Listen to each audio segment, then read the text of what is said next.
The news of the unknown. We are its messengers of truth.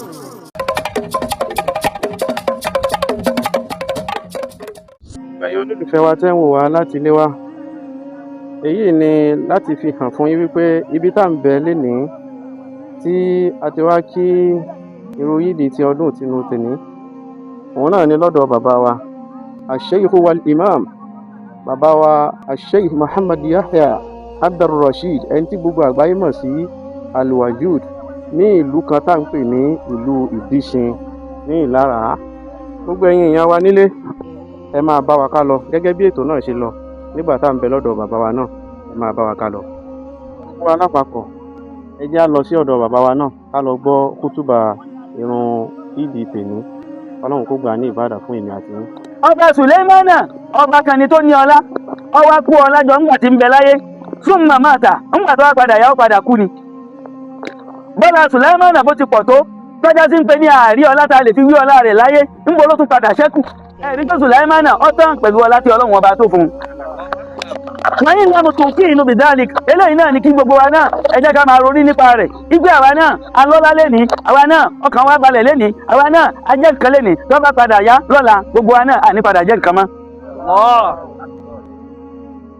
Àyìnà Súrùl Kọ̀rìnẹ́yìn alayhi salam, ọba Súrùl Kọ̀rìnẹ́yìn ńkọ́ pẹ̀lú bí Ọlọ́run ọba bó ṣe fún un lọ́lá tó kọ́ọ̀dì mọ́lẹ́ka dúnìyà wàjà máa fi súnmọ́ máa ta. Orí ilé ayé ó sì kó nǹkan jọ ńbẹ̀, ṣùgbọ́n gbogbo nǹkan gbogbo ọlá tó ní náà ọba Súrùl Kọ̀rìnẹ́yìn ó padà tán ni. Kí ló wá ṣe tá a fi ń rántí rẹ̀ lónìí? Ṣe dáadáa náà la fi ń rántí rẹ̀. Wa in lam tuqiru bidhalika, ẹ jẹ́ ká máa ronú sí eléyìí ká lọ dì í mọ́wọ́.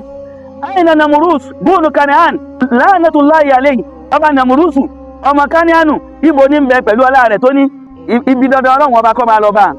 Kọ́ọ̀dì mulku dunya wa jamaa ma fiha, òun náà ó ní ọlá nílé ayé, ó sì kó àwọn nǹkan jọ, lẹ́yìn wá àgbà náà nǹkan ó padà kú. Wa in lam tuqiru bidhalika, eléyìí náà gbogbo àná ẹ jẹ́ ká máa rò, ẹ jẹ́ ká rorí sí igbe gbogbo nǹkan tá ń pàṣẹ lénìí tó bá padà dọ̀la yóò di tàwọn ẹlòmíì. Àyìnà ashabu Rasulullahi sallallahu alaihi wasallam, Abubakri wa Umar wa Usman wa Ali wa sairil khulafai, àwọn àrólé ànábì wa Muhammad ńkọ́. Nínú wọn náà ni Abubakri, nínú wọn náà ni Umar, nínú wọn náà ni Usman, nínú wọn náà ni Ali, àti àwọn tí wọ́n ti tẹ̀lé nínú àwọn òjíṣẹ́ Ọlọ́run. Gbogbo wọn náà ńkọ́ pẹ̀lú dáadáa tí wọ́n ṣe, pẹ̀lú dáadáa tí wọ́n ṣe Ọlọ́run ọba ti torí rẹ̀ kọ́ padà ṣẹ́ wọn kù, wọ́n tó padà kúrò láyé náà ni. Wa in lam tuqinu bidhalika, ẹ jẹ́ ká tó máa ro eléyìí náà. Oòrùn tí ń pa wáyìí ó ti pa àwọn kan síwájú wa, tójò ọba tó dé yóò tún pa àwọn ẹlòmíì. Tó bá padà rí bẹ́ẹ̀, oòrùn tí wọ́n ń pa wáyìí àṣẹ Ọlọ́run ọba ni. Àyìnà aba'ukum, àwa náà tá a jòkó yìí, nínú wa náà àwọn bàbá tó bí ẹlòmíì ńkọ́ nínú wa, ẹ̀wẹ̀ yìí wò bàbá yín ńkọ́, bàbá tó bí yín ńkọ́.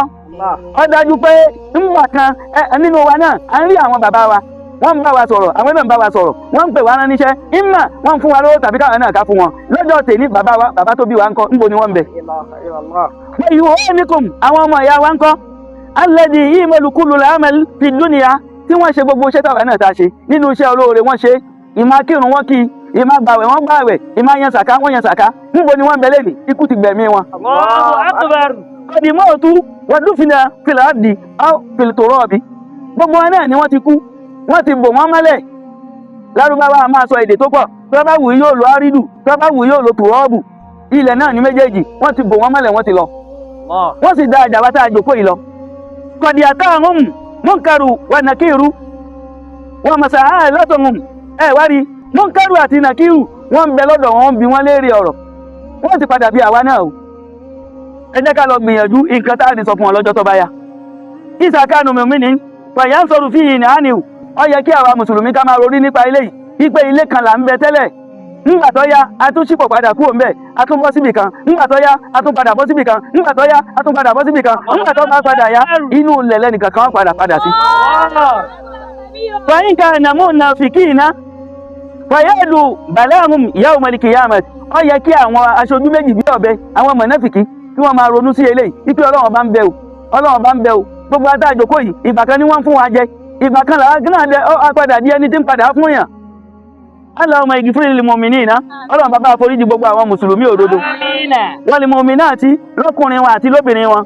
Wal muslimati, àgbáríjọpọ̀ gbogbo wa. Al-ahyahu minhum, àti àwọn tí ń bẹ láyé nínú wọn tí wọn ò tí ì kú àwọn tá ń bẹ láyé tá ń ṣẹ̀mí ọlọ́run bá má ṣe kẹ́ wa ní kẹta yìí. wọ́n ní amọ̀wáàtì àwọn tí wọ́n ti kú ọlọ́run bá bá kẹ́ wọn ní kẹtọ́. laqad yassara Allahu tariqal khayrati ọlọ́run bá ti ṣí ojú ọ̀nà oore kalẹ̀ fún wa o gbogbo wa bá ti jòkó yìí ojú ọ̀nà oore là ń bẹ yọ fẹ́ni tó bá mọ̀. watabi' li ibadatil mawasimal hasanati ẹ̀sìn olóore èyí téèyàn fi máa jogún oore tí ó fi máa jogún ìdùnnú tó máa padà máa bá òun náà ni ẹ̀sìn ìsìlámù nínú ẹ̀ náà là ń bẹ yìí ẹ̀yin jàmáà ẹ jẹ́ ká wí pé alhamdulilayi. wà á bú na wà á dá musarifu li ayami shuhurun ẹ wá lọ mọ̀ gbogbo àwọn mùsùlùmí ọjọ́ ìní ọjọ́ kí ló jẹ́ fún wa ọjọ́ ìdùnnú ni o ẹlòmíì ọjẹ sàárì ló fi gbààwẹ̀ kò sínú tó fi kọjá sálì kìámù. kí làwa ò ní dunnú sí ṣé irú ẹni báyìí ṣọ́ọ̀ṣẹ́ lọ́hùn ni sàárè tó jẹ náà kò rí nǹkan tó dáa kó fi jẹ inú kó gbé ata sẹ́nu inú kó mu gàrí ibẹ̀ náà lẹ́lòmíì ló ní tọ́kì nínú ilé ọjẹ sàárè ńgbà tó dáago 12 ó ṣìnù òun lọ́wọ́ bọ́ síta ní pariwo pé ààwẹ̀ tèmi ti lágbára jù kí ni ká sọ fẹ́ni tó jẹ sàárè tó fi gàrí jẹ sàárè àtàtà tí ò sí yọ̀ ńbẹ̀ tó wá tó dèdè aago 2 tó jáde láyé tí ò ṣìnù. ọlọ́run bá ní ká lọ mọ̀ pé ọjọ́ ìní ọjọ́ ìdùnnú ló jẹ́ fún wa o yuliju layla fi nahari wa yuliju nahara fi layli ọlọ́run ọba òun ní yọ ọ̀sán látara òru fún wa ẹ wá ń yọ òru látara ọ̀sán bí n ti ń yọ yìí àìmọye ara lọ́lọ́run ọba ń dá kílẹ̀ tó mọ́lẹ́rìn rẹ̀. wọ́n nà la sami'ul basir ọlọ́run ọba yìí ọba tí ń sì ń gbọ́ ni ọba tí ń rí ni o gbogbo wà tẹ́nì kankan wá ń wù ní kọ̀kọ̀ àti ní gbangba ọlọ́run ọba lórí gbogbo rẹ̀. ibadallah ja'ala li kulli ajalin kitabin ẹ jẹ́ ká lọ mọ̀ pé gbogbo nǹkan tí ọlọ́run ọba dá èyí tí ọlọ́run ọba tó kì sáyé gbogbo rẹ̀ ń bẹ nínú àkọọ́lẹ̀ li kulli amalin hisabi ẹ jẹ́ ká lọ mọ̀ pé gbogbo iṣẹ́ tá a bá ṣe ọlọ́run bá ń kọ kalẹ̀ bẹ́ẹ̀ ti wá bí ilé ni ọlọ́run ọba lẹ́wà fún ẹ̀wà fẹ́yàn gbogbo nǹkan tẹ̀ ń lé ọlọ́run ọba ló lè sọ pé kẹ́ ẹ rí ọlọ́run ọba ló lè sọ pé téèyàn bá rí kó wúlò ọlọ́run ọba ló lè sọ pé téèyàn bá rí kó bá kalẹ̀ ṣùgbọ́n èyí tó máa jẹ́ kókó òun náà ni ìgbésí ayé tó da àtọjọ́ gbèdé àlìkìyàmà. wà maragilu fi tariqa tafna yawma ba'da al-yawmi gbogbo aná ká lọ mọ̀ pé ọjọ́ kan yóò máa gba ọjọ́ kan lọ́wọ́ ẹnìkan kan wá ni o lọ́jọ́ ìbí ti ń bara wọn lọ́wọ́ ara wa kí ni nǹkan tá a fi ṣe àná wa kó tó lọ iṣẹ́ wo la fi ṣe àná wa kó tó lọ iṣẹ́ wo la fi ṣe ọlọ́run ọba yìí ní sì ń ṣọ́ ẹnìkan kan wa láyè tá a dúró yìí wọ́n ní káwọn agbófinró wa ṣọ́ wa wọ́n ní káwọn ọlọ́pàá wọ́n ní kí wọ́n wá ṣọ́ wa ṣé àwọn ni wọ́n ń ṣọ́ wa ni àbọ́lọ́hún ńgbà tí kan débi nínú àwọn ọlọ́pàá náà ó rí gba àwọn èèyàn wo ni mo fẹ́ ṣọ́ bí ẹsẹ̀ ò tí pé ó lóun lọ lé òun fẹ́ lọ wò mọ́mù tí ò sì mọ́ lébi rí tí ọba ṣe pé ọlọ́run ọba ní ṣọ́ wa tá lẹ́ni tí ó ṣọ́ wa láàyè èyí tó ti lọ wò mọ́mù náà kò tí ì dé ẹ rí pé ọlọ́run ọba lọ́ba tí ń ṣọ́ wa ìṣẹ́jú mélòó ni ó fi ṣọ́ wa ìṣẹ́jú mélòó ni ó fi ṣọ́ tó bá tó ṣọ́ wa ó ní iye owó tí ó gbà lọ́wọ́ ìjọba ẹ rí pé ọlọ́run ọba lọ́ba afúnilóore má sí règún ọba tí ń ṣọ́ ẹnìkọ̀ọ̀kan wa lọ́sàn-án tí tó ń padà ṣọ́ wa lóru jàmáà ìjà sọ pé Allahu akbar. watabi'u siyam Ramadan bi siyamu 6 min Shawwal yawmal Mustafa sallallahu alaihi wasallam ma sama Ramadana summa ittiba'i 6 min Shawwal kanaka siyam ad-dahri. Ànábì wa Muhammad ó ní gbogbo aná làmọ́ bá ṣe fi àwẹ̀ Ramadan wáyé gbogbo aná làmọ́ bá ṣe fi gbà ẹni tó gba tiẹ̀ tó lọ já lóko ẹni tó gba tiẹ̀ tó já lórí ìrìn ẹni tó gba tiẹ̀ tó lọ já lọ́jà nígbà tó délu kejì. ó ní ṣùgbọ́n ẹni tí ó máa fi lóore ń bẹ̀ ni pé gbogbo ẹni tó bá lè rọ́jú lẹ́yìn àwẹ̀ Ramadan ọgbọ̀n yìí nínú oṣù Ṣàwálì tí a fẹ́ mú yìí tàbí tá a ti mú lẹ́nìí tó bá lè rọ́jú tó bá gba 6 nínú ẹ̀ tí wọ́n ń pè ní 6 Ṣàwálì wọ́n ní téèyàn bá fi lè rọ́jú èní ọjọ́ ọdún ni a gbọ́dọ̀ jẹun a gbọ́dọ̀ mú mi ẹ má mú kú mu o omi ń bẹ nínú omi ẹ rí white lọ́dọ̀ ẹlòmíì má jèlé ni ẹ sì rí kọ́lọ́ọ̀dì lọ́dọ̀ ẹlòmíì ẹ rò pé Coca-Cola ni wàlẹ́ tó bá fi kanu rẹ̀ yóò tàkìtì 6 ẹ gbọ́ ẹ má mú nǹkan tí ọ̀dà lọ́jọ́ tèmi o tó bá ti wá rí bẹ́ẹ̀ ẹ gbọ́ ẹ jẹ nǹkan tó dáa ẹ mọ nǹkan tó dáa àyájọ́ ọjọ́ ọ̀la ẹni tọ́lọ̀ ọba tó bá bùn lágbára tàbọ̀túnla tàbí títí tí oṣù yìí tí ó fi tán tó bá rọ́jú tó bá lè gbìyànjú tó bá gba àwẹ̀ 6 ńbẹ̀ tí ó máa jẹ́ 6 Ṣawwal ọlọ́run ọba ní òun ó máa kọ́ kalẹ̀ fún ẹni bẹ́ẹ̀ gẹ́gẹ́ bí ó fi gbogbo ọjọ́ ayé rẹ̀ tó fi gba àwẹ̀. ẹ sọ pé sallallahu alaihi wasallam. man amila salihan min dhakarin aw untha wa huwa mu'minun ẹni tó bá lè gbìyànjú tó bá ṣe dáadáa lọ́kùnrin wa tàbí lóbìnrin wa irú ẹni bẹ́ẹ̀ náà ni olùgbàgbọ́ òdodo. falanahyiyannahu hayatan tayyiban ọlọ́run ọba yóò máa sọ ayé tọ̀hún yóò máa sọ ọ́ dìrọ̀rùn walanajziyannahum ajran bil hasanati man kanu ya'malun ọlọ́run ọba yóò bá wá ṣe ìrọ̀rùn nínú ìgbésí ayé rẹ̀ gẹ́gẹ́ bí nǹkan tó ṣe níṣẹ́. barakallahu li ọlọ́run ọba ìjókòó wa tèmi ọlọ́run bàbá fi àlùbáríkà sí walakum fil Qur'anil azim gẹ́gẹ́ bí ọlọ́run ọba bó ti fi sínú àlùkùránì alápẹ̀lẹ́ tí gbogbo àtàjẹ̀ náà rẹ̀ nínú oṣù yìí tó fi tán. Zakatul fitri iya sadakatu yu'tuha al muslima liman yastahiqu bil shari'an. Wá rí zakatul fitri eléyìí ti kọjá tá a bá ti kíyìn ìdì dáhùn lẹ́yìn tá a bá ti kíyìn ìdì tán ìsàárà lọ́kàn wọ́n sọ fẹ́ lómi wọ́n ní kó yọ zakatul fitri kò dá wọn lóhùn ó láǹfà fẹ́ jẹun tó bá gbé gbàdo lọ fún àfáà nínú ilé ṣe àfáà fẹ́ máa ta ògì ni torí àfáà náà tó bá pẹ́ àbí tí wọ́n bá ti ń fún kọ́ máa fún yàn ọjọ́ wo lèèyàn máa fi díkì àgbàdo sínú ilé ọjọ́ wo lèèyàn máa fi díkì ráìsì sínú ilé tí ìyàwó rẹ̀ ò bá tẹ̀ ráìsì tẹ̀ ṣẹ́ ẹ̀dòwò onírẹsì ni lẹ́lòmíì ọ̀hún á fi yan sàkátìlì fítìrì yìí wọ́n ní ká yàn án kó ba lè mú àwọn ìbàjẹ́ ìsọkúsọ ọ̀rọ̀ tá a sọ ńgbà tá a gbà wẹ̀ ìwòkuwò tá a wò èròkèrò tọkàn wá rò sàkátìlì fítìrì òun yóò máa ṣe àfọmọ́ rẹ̀ làwẹ̀ wá òfin nírọ̀ lókè bí àdán ẹ gbọ́ ṣùgbọ́n ìgbà wo la máa yàn ká tó lọ yídì ni o ká tó lọ yídì téèyàn bá ti yídì dé ó ti bọ́ sàrà lọ́kàn wọ́n wá kọ́ ni ìkìrájú min tulu'il fajri Eidul Fitri nígbà tí àlùfájàrí tó bá ti yọ ní àárọ̀ ọjọ́ yídì àárọ̀ ọjọ́ tá a ṣínu lèèyàn máa yọ sàkátìlì fítìrì wa yajuzu ìkìrájú qabla al-Eid a máa wá yọ síwájú ká tó lọ yídì yawmi bi yawmi aw ba'da yawmi a ti lè yàn látàná a lè yàn níjẹta a lè yàn níjẹrin a sì lè yàn lẹ́nu wa hiya wajibun aw wajibatun ala al-muslimun eléyìí jẹ́ ọ̀ranyàn fún gbogbo àwa mùsùlùmí kúrin lẹ́dí yẹ́mùlíkù bíkọ́dìríà mátàkánà yẹ̀rídú àǹkọ̀mí eléyìí ó ṣe ọ̀ranyàn fún ẹni tó ríra rẹ̀ ní ọmọlábí tó ṣe pé òun fún ara yẹ̀ ní bọ́ọ̀yàn wọn ò bọ́ ẹrú tí máa ń bẹ lábẹ́ yàn ọ̀ranyàn kọ́ ni kó yan sàkátìlì fítìrì o ọ̀gá rẹ̀ ní ọba yàn bàbá ní ọ̀yàn tọmọ ọkọ ní ọ̀yàn tìyàwó gbọ́ gbogbo ẹni tí máa ń bẹ lábẹ́ èèyàn òun kọ́ ni ó máa yàn ẹni tí máa ń bẹ lábẹ́ èèyàn tàbí tí máa ń bẹ lóko ẹrú tàbí tí máa ń sin bà sàkátì fítìrì ọ̀ṣọ̀rọ̀ yàn fún un. ìyá àlùyá ọmọlúwalẹ̀ yìí láti yẹrí ìjọ àní nọ́ọ̀sì láti lè fi fọ ẹ̀mí wa mọ́ wàá máa tẹ̀lẹ́sàmùwò nọ́ọ̀sù gàṣàwùjátì yìí á máa yàn lórí àwọn ọmọ wa àtàwọn ìyàwó wa wà àbùnà yìí àtàwọn ọmọ wa ní kìdáàrú zakatil fitri sọ́wọ́ àwọn amúdin Nabi Mudu Nabi Muhammad sallallahu alaihi wasallam máa yàn gẹ́gẹ́ bí òdiwọ̀n tí ànábì wa Muhammad sallallahu alaihi wasallam tó fi kọ́ wa tí ń jẹ́ múdù tí ànábì wa Muhammad sallallahu alaihi wasallam yóò máa jẹ́ àtẹ́lẹwọ́ tó fẹ̀ yóò máa jẹ́ odidi mẹ́rin lẹ́yọ̀ kan èèyàn wá yan mẹ́rin ọ̀nà mẹ́rin yóò máa jẹ́ múdù ẹyọ kan lórí ẹnìkan min kulli man yuktabaru qauman kashayiri wa qama wal ayatu dakiki wa sabibi wọ́n já sí pé ní nǹkan tẹ́ fi yàn oúnjẹ tí wọ́n máa ń jẹ lọ́dọ̀ wa ni o gẹ́gẹ́ bí ìrẹsì àti ẹ̀wà àti gàrí òun náà ni a máa fi yàn ẹni tó bá fi gbàdo yàn kó fowó sórí ẹ̀ torí ẹni tó fẹ́ yàn kò ní ń ṣapala lásán yóò lọ já tàbí kọ́ lọ àbọ̀rọ̀ mi ò yé nísìn ọlọ́run bá kọ́ gba ẹ̀sìn ẹnìkan kan wa. àmín. ní sàkáàtìlì fítìrì tẹ̀síìrù ẹlẹ́sọ̀ọ̀mù sàkáàtìlì fítìrì máa ń fọ àwẹ̀ wa mọ́ni o mímọ yẹkùnù kọ́dù wà kọ́ àfin min lágàwìn àsànà síyàmọ́hù kí àwẹ̀ wa kó lè di nǹkan tó mọ́ wà fí àmọ̀sá àdàtù bákan náà ká lè rí àlékún lórí iṣẹ́ olóore tá a ṣe limuta àjínà wà á dìrò àlùsáàrí alànùfíà àti ń pè ní ká lè fi fọ gbogbo àwọn ẹ̀mí wa mọ́ ọlọ́run bá má ṣe ìgbàfẹ́ nìkankan wa ọlọ́run bá má ṣe ìdúró ti ẹnìkankan wa gbogbo nǹkan tá à ń fẹ́ lórí ọlọ́run bá má ṣe ṣe fún wa aqulu qawlu hadha astaghfirullah li wa li jami'il muslimina inna Allaha huwa ghafurur rahim gbọ́dọ̀ ta wí àfi tọrọ àforíjì fúnra wa àfi tọrọ àforíjì fún gbogbo jàmáà lẹ́yìn àforíjì ìkẹ́lọ́kàn ọlọ́run ọba má ṣe ìkẹ́ ẹnìkankan wa. Gbígbí ọ̀yà.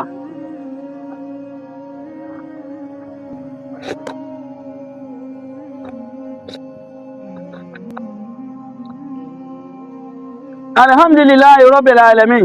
Jàmáà ìjà sọ pé alhamdulillah. alhamdulillah Tún dúpẹ́ fọ́lọ́run ọba. alhamdulillah Ẹ jẹ́ ká dúpẹ́ fọ́lọ́run ọba. alhamdulillah rabbil alamin Ẹ jẹ́ ká dí ọpẹ́ wa ládé. alhamdulillah rabbil alamin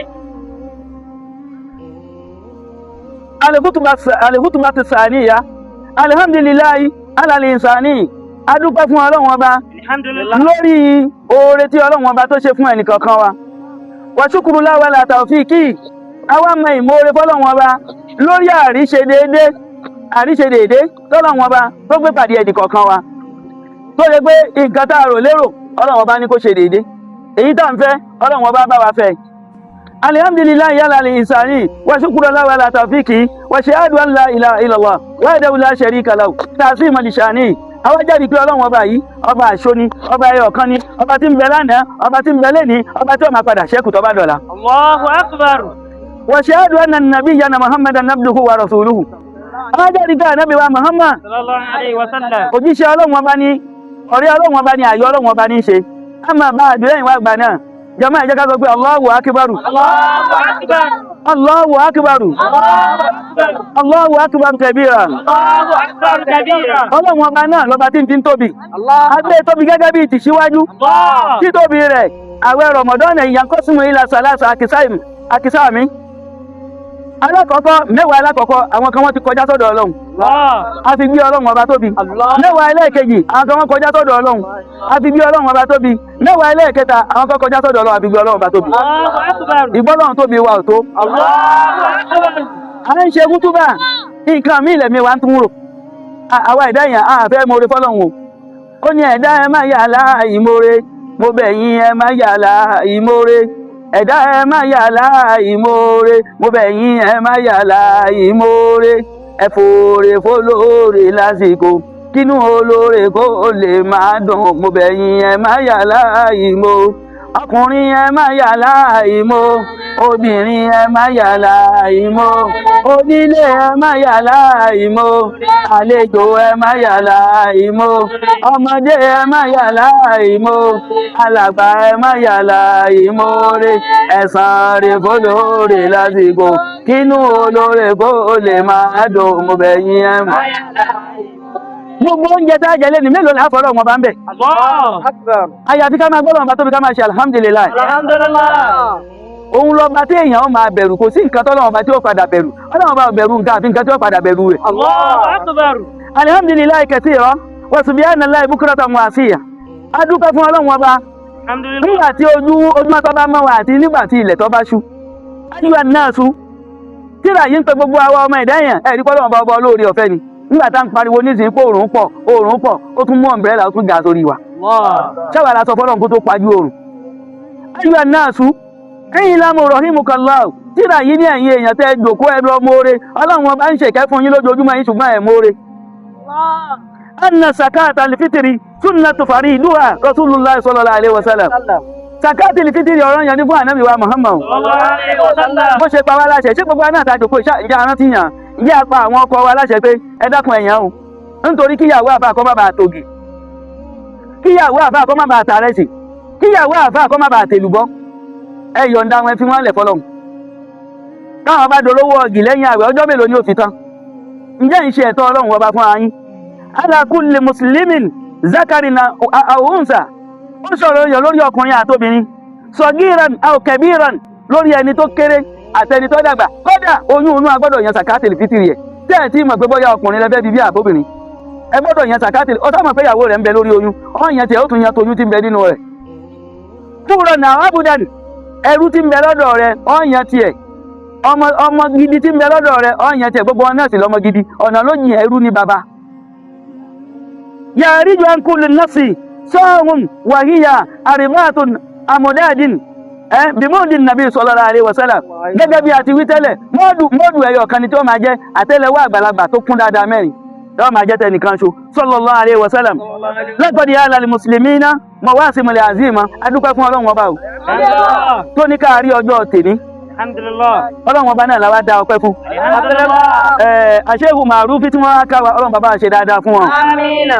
màzú sọ́tìn wa tashrifin wa takrimi awẹ́ kí gbogbo ẹ̀yin jàmáà wa náà ní okùn kan tó ṣe pé okùn àdákí ni ẹ̀gbọ́n okùn àdákí la fi kí pé ẹkú iṣẹ́ Ọlọ́run ẹkú gbà fọ́lọ́run ẹkú farajì fọ́lọ́run ọba bitashrifin okùn náà a máa fi gbé iyì fún yín a máa fi gbé iyì fún yín wa takrimi a sì tún fi gbé àpọ́nlé fún yín látara àfẹ́tẹ́ ní sí Ọlọ́run tẹ́ ní sí ànábì wa Muhammad tẹ́ ní sí alukurani òun náà la fi kí yín anzalallahu fi kitabahu ẹ̀gbọ́n gbogbo nǹkan tá ń ṣe yá àdá ṣe o Ọlọ́run ọba ló sọ̀ kalẹ̀ pẹ̀lú òfin ẹ̀gbọ́n nígbà tá à ń kábàrà lẹ́ẹ̀kan agbé ẹlẹ́ẹ̀kínní agbé ẹlẹ́ẹ̀kejì tó fi dórí ẹlẹ́ẹ̀karùn-ún súnà ànábì wa Muhammad gbogbo ọjọ́ tí ànábì tó bá fẹ́ ṣọdún Ọlọ́run ọba máa gbé bàdújẹ́ yóò máa gbé bá kọ̀ wá ní jẹ́ kọ́lọ́ tí kò fi gbé Ọlọ́run bá tóbi lẹ́ẹ̀kan ṣo náà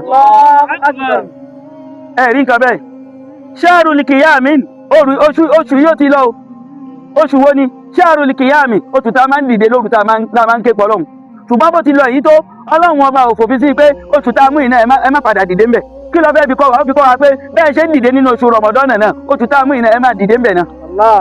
wàtílá wàtẹ̀lẹ̀ kùránì bẹ́ẹ̀ ṣe ka àlùkùránì nínú oṣù tá a parí tá a ṣẹ̀ṣẹ̀ mú mi lé ní ẹ má ka àlùkùránì ńbẹ̀ bẹ́ẹ̀ ṣe tọ ọrẹ ẹ má dáwọ́ ọrẹ títa dúró torí gbogbo ọrẹ tẹ́ ẹ bá ta nínú àpò yín náà ní padà bọ̀ ẹlòmíín rò pé ọrẹ títa ń jẹ́ kó oore tán lọ́wọ́ yìí gbogbo ẹni tó bá ti ta àyàn lọ́rẹ láyé yóò padà wá padà bá ẹni tó bá ta àyàn lọ́rẹ bákan náà gbogbo ẹni tó bá ṣaburú láyé aburú yóò tún wá padà báwọn náà. Allahumma salli ala Muhammad wa ala ali Muhammad kama sallaita ala Ibrahim wa ala ali Ibrahim wa barik ala Muhammad wa ala ali Muhammad kama barakta ala Ibrahim wa ala ali Ibrahim fil alamin innaka Hamidum Majid. Ọlọ́run bàbá káràkẹ́ bàbá káràgẹ̀ fún aláìlọ́run ànábì wa Muhammad sallallahu alaihi wasallam. Bàbá ṣe bẹ́ẹ̀ kó bá ṣe fún àwọn sàábẹ́ ànábì wa Muhammad sallallahu alaihi wasallam. Ọlọ́run bàbá wa ṣe fún àwọn ìyàwó ànábì wa Muhammad sallallahu alaihi wasallam. Ọlọ́run bá ṣe fún àwọn ọmọ ànábì wa Muhammad sallallahu alaihi wasallam. Ọlọ́run bá ṣe fún àwọn àlìhùmọ̀ tá a gbà ti ànábì wa Muhammad sallallahu alaihi wasallam. Àwa ṣe àdúrà fún gbogbo àwọn àfáà wa káàkiri àgbáńlá ayé ìmáàmù àgbà tí gbogbo olú lára ọlọ́run bàbá ṣe dáadáa fún wọn. Bàbá wa ìmáàmù àgbà tí ìlú Alágbèmí ọlọ́run bàbá ṣe dáadáa fún wọn. Bàbá wa ìmáàmù àgbà tí ìlú Kànga ọlọ́run bàbá ṣe dáadáa fún wọn. Bàbá wa ìmáàmù àgbà tí gbogbo ilẹ̀ Kétu ọlọ́run bàbá ṣe dáadáa fún wọn. Àyè tá a dúró yìí tí à ń kí ìrun yídì lọ́jọ́ tèmi ọlọ́run ọba ò má ṣe bàbá sọ ọ́ dìlú ńlá. Ìlú Ìdíṣin lábẹ́ ìlú kan tí wọ́n ń pè ní Alàgbé Ìlíkímà. Ó ní ìlú mẹ́jọ níbẹ̀ lábẹ́ rẹ̀. Ọlọ́run fi àyè tá a dúró tó fi ṣe headquarter. Ó fi ṣe olórí gbogbo wọn. Àwa tọrọ àdúrà fún baálẹ̀ wa ń bí. Ọlọ́run bàbá ṣe dáadáa fún wọn. Gbogbo ìlú tí ń bẹ lábẹ́ Alàgbé Ìlíkímà. Níwọ̀n bá ta rántí. Ìlú Kúyàn mi. Ìlú Ìdíṣin tá a dúró yìí. Ìlú Ìpíá. Ìlú Ilé-Ẹ̀sẹ̀. Ìlú Òkè Òṣè. Ìdórì. Àti gbogbo àwọn ìlú kankan tó wá kù lábẹ́ Alàgbé Ìlíkímà. Òkè Odó. Ìrógun tí wọ́n ń bẹ lábẹ́ ìlú náà. Àlùbáríkà Ọlọ́run bá jẹ́ kárí bẹ̀. Gbogbo àwọn jàmáà wa Ọlọ́run lékún lóore. Àfáà tí wọ́n wá ká wa kalẹ̀. Ilé-iṣẹ́ tẹlifíṣàn wa. Ìyẹn Ìmọ̀tán Yorùbá tẹlifíṣàn. Ọlọ́run bá jẹ́ ó máa tẹ̀síwájú. Ọlọ́run wọlé ẹni tó dá ilé-iṣẹ́ náà lẹ̀. Àfáà ọmọ àfáà ni. Wòlíì ọmọ wòlíì ni. Ọlọ́run bá má jẹ́ ó parẹ́. La ilaha illallah. Sallallahu. Gbogbo ẹ̀yin jàmáà wa. Ọ̀pọ̀lọpọ̀ ọdún. Ọlọ́run já ṣe lórí iyẹ̀pẹ̀. La ilaha illallah Muhammadu Rasulullah sallallahu. Ala bismillahir rahmanir rahim. Waddu'a walil sasaja. Ma'adaka rabbuka man qala. Wala li'akhiratu laka min al-ula. Wala sawfa yutika rabbuka fatadda. Alam yajidika yatiman fa'awa. Wa wajadaka dalan fa'ada. Jadaka ailan fa'agina. Wa man yatima fala takyar. Wa masaila fala tanhar. Wa ma bi ni'mati rabbika fahadith. Naam, ẹ jẹ́ ká pé alhamdulillah. Eléyìí tó tún máa jẹ́ àkọ́kọ́ fẹ́ lómi. À ń bọ̀ wá níbi àyè ọpẹ́. Gbogbo iná lẹ́dìdé lẹ́wàáyé lẹ́wàá dúpẹ́. Eléyìí kọ́ máa jẹ́ àkọ́kọ́ fẹ́ lómi. Kò jẹ́ àkọ́kọ́ fáwọn ẹlòmíì. Ìrun tá a kí nísìn. Ìrun yídì ni o. Tó bá da aago kan ọ̀sán. Ìgbà náà lẹ̀sìn wá pé. Ẹ jẹ́ kí gbogbo náà ká tún pàdé ní mọ́sálásí bí. Ká wá kírun jímọ̀. Ọjọ́ tèní. Òun ni wọ́n ń pè ní kùtùbátáìn. Kùtùbà méjì lọ́jọ́ tèní. A ti ṣe ẹyọ kan. Ọkẹ́ ẹyọ kan. Ẹyọ kan tó kù. Inú mọ́sálásí láti ṣe láago kan ọ̀sán. Ọlọ́run bá gbàdúrà ẹni kankan wa. A máa gbé gbàdúrà tá ń ṣe máa dójú ti. Káwá dúpẹ́ gbàdúrà tá ń ṣe máa dójú káwa. Àti gbogbogbò ọ̀rọ̀ wa lé ẹ lọ́wọ́. Ọlọ́gbẹ́ ẹ̀kọ́ gbẹ́kẹ̀ bí tẹ̀lé wò. Ẹ̀kọ́ jọ ẹ̀. Gbàdúrà máa ń ṣe lọ́jà tí mo máa kó yàn. Àti gbogbogbò ọ̀rọ̀ wa Agúnmọ́ni máa yẹ lórúkọ rẹ̀ o. Agúnmọ́ni jẹ́ pé lórúkọ rẹ̀. Àti kégbé Ọlọ́run wá jẹ wà ní gbé. Àti kégbé tí ó dé kò fún ní sábà àkọ́kọ́ ni. Wọ́n nǹkan ń ṣọ̀mù ìṣà. ọ̀rọ̀ wa lé ẹ lọ́wọ́. Gbàdúrà Ṣé kí ọ̀nà ṣe bìlá lìbẹ̀? lójú tiwa. Ọlọ́run gbàdúrà ọlọ́run ìfàlùbáríkà díẹ̀. Láwa àti gbogbogbò ọ̀rọ̀ wa. Agúnmọ́ ní jẹ́ pé lórúkọ rẹ̀ àti kégbé ọlọ́run àjẹwà ní gbé àti kégbé ọlọ́run wá dá wà lóhùn aṣòkú dọ́là àtòhun tó bá jẹ́ gbàdúrà tá ń ṣe má dojú tiwa. Ọlọ́run gbàdúrà kọ́kárí ẹyẹ méjèèjì kọ́kárí àti kọ́kárí odò. Ọlọ́run ọba gbọ́gbà ربنا اغفر لنا ذنوبنا وإسرافنا في أمرنا وثبت أقدامنا وانصرنا على القوم الكافرين سبحان ربك رب العزة عما يصفون والسلام على المرسلين والحمد لله ما في شاشما ما في شاشما أبجا شيوغولا ما في سبحان ربك رب العزة عما والسلام على المرسلين والحمد لله رب العالمين. Ìhìn àìmọ̀tán Yorùbá tẹlifíṣọ̀n àwa ni alárinà òtítọ́ rẹ̀.